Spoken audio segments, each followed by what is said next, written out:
ہسٹالوجی اس کا right option ہے. Study of fossils. اب فوسلز کس کو بولتے ہیں؟ فوسلز کہتے ہیں جو جاندار مار جاتے ہیں ان کے جو مردہ باقیات ہوتے ہیں، ریمینز ہوتے ہیں، ان کو ہم کہتے ہیں فوسلز. اور فوسلز کا مطالعہ کس میں ہم کرتے ہیں؟ پیلیونٹولوجی میں.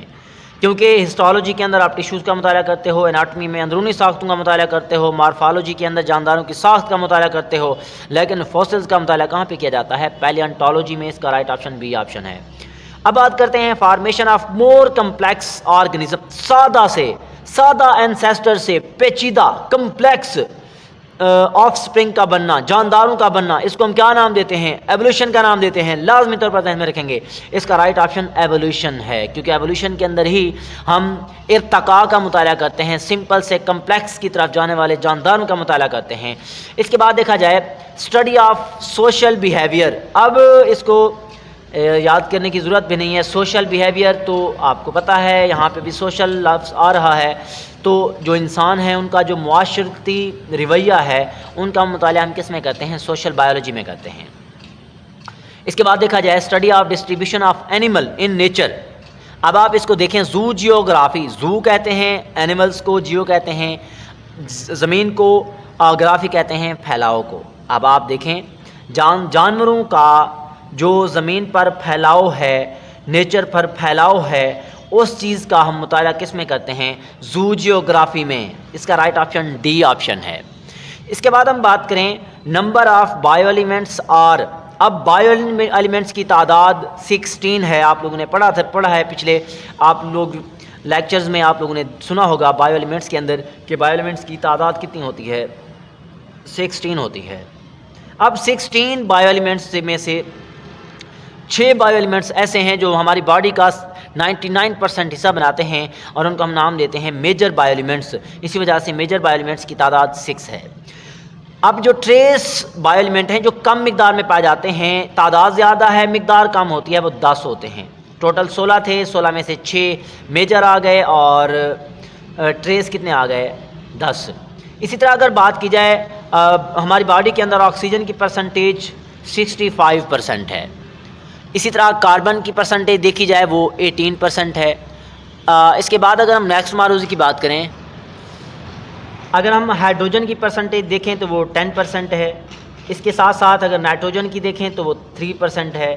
کیلشیم کی دیکھیں تو وہ 2% ہے. فاسفورس کی مقدار پرسنٹیج کے لحاظ سے ہماری باڈی کے اندر، ہیومن باڈی کے اندر 1% ہوتی ہے.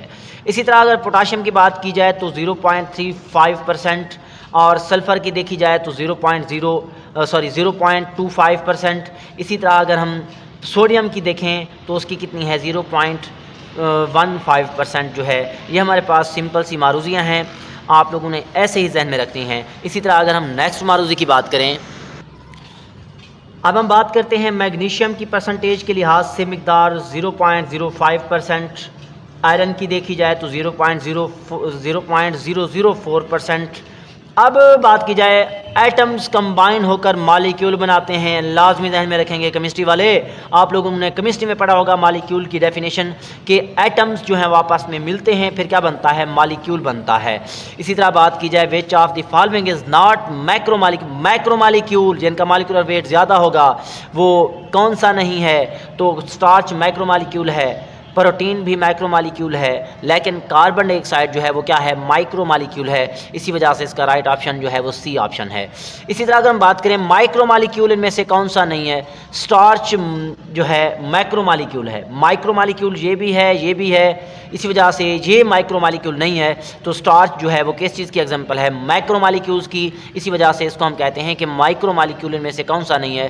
سٹارچ، کیونکہ یہ ایک مائکرو مالیکیولز ہے. MACRO مالیکیول ہے، MICRO مالیکیول نہیں ہے. اب اگر ہم بات کریں structures within the cell, cell کے اندر ساختیں جو اسپیسیفک فنکشن پرفارم کرتی ہوں ان کو ہم کیا نام دیتے ہیں؟ آرگینیلیز کا نام دیتے ہیں. اس کے ساتھ ساتھ گروپ آف سملر سیل، ایک جیسے سیلز کا گروہ ہو جو آپس میں مل کر اسپیسیفک فنکشن پرفارم کرتے ہوں تو ان کو ہم نام دیتے ہیں کس چیز کا؟ ٹشو کا. اب ان میں سے کون سی جو ہے چیز ہے جو سیکریشن میں انوالو ہوتی ہے. تو آپ کو پتہ ہے گلینڈ سیلز کیا کرتے ہیں؟ رطوبت بناتے ہیں، سیکریشنز کو بناتے ہیں. اسی وجہ سے اس کا رائٹ آپشن اے آپشن ہے، گلینڈ سیلز. اور کمیونٹی جو ہے نان لیونگ سراؤنڈنگ کے ساتھ مل کر کس چیز کو بناتی ہے؟ ایکو سسٹم کو. لازمی ذہن میں رکھیں گے ایکو سسٹم. اب سنگل سپیشیز کس میں آتی ہے؟ پاپولیشن کے اندر. لازمی طور پر ذہن میں رکھیں گے پاپولیشن کے اندر سنگل سپیشیز آتی ہے. اب ایکو سسٹم انکلیوڈس، ایکو سسٹم کے اندر آکسیجن بھی ہوتی ہے اور اینیملز بھی ہوتے ہیں، پلانٹس بھی ہوتے ہیں. اسی وجہ سے اس کا رائٹ آپشن جو ہے وہ ڈی آپشن ہے. تمام چیزیں جو ہے ایکو سسٹم میں پائے جاتے ہیں. اسی طرح اگر ہم بات کریں یونٹ آف لائف، زندگی کی بنیادی اکائی کو ہم سیل کا نام دیتے ہیں. اور distribution of organism can be determined by biome. انتہائی امپورٹنٹ ایم سی کیوز کہ جانداروں کا جو پھیلاؤ ہے وہ کس چیز کی مدد سے ہم اس کا تعین کر سکتے ہیں؟ تو وہ بائیوم کی مدد سے کر سکتے ہیں. بائیوم کس کو کہتے ہیں؟ لارج ریجنل کمیونٹی، بہت بڑی کمیونٹی، بہت بڑی علاقائی کمیونٹی جو جس کو ڈٹرمائن کیا جائے، جس کا تعین کیا جائے کلائمیٹ کے لحاظ سے، آب و ہوا کے لحاظ سے، تو اس کو ہم کہتے ہیں بائیوم. لازمی طور پر ذہن میں رکھیں گے. میرے خیال میں پہلے نظر نہیں آ رہا تھا، پھر سے سنیں. لارج ریجنل کمیونٹی، بہت بڑی علاقائی کمیونٹی جس کا تعین کلائمیٹ کرے، اس کو ہم کیا نام دیتے ہیں؟ بائیوم کا نام دیتے ہیں. اسی طرح اگر ہم بات کریں ہاؤ مینی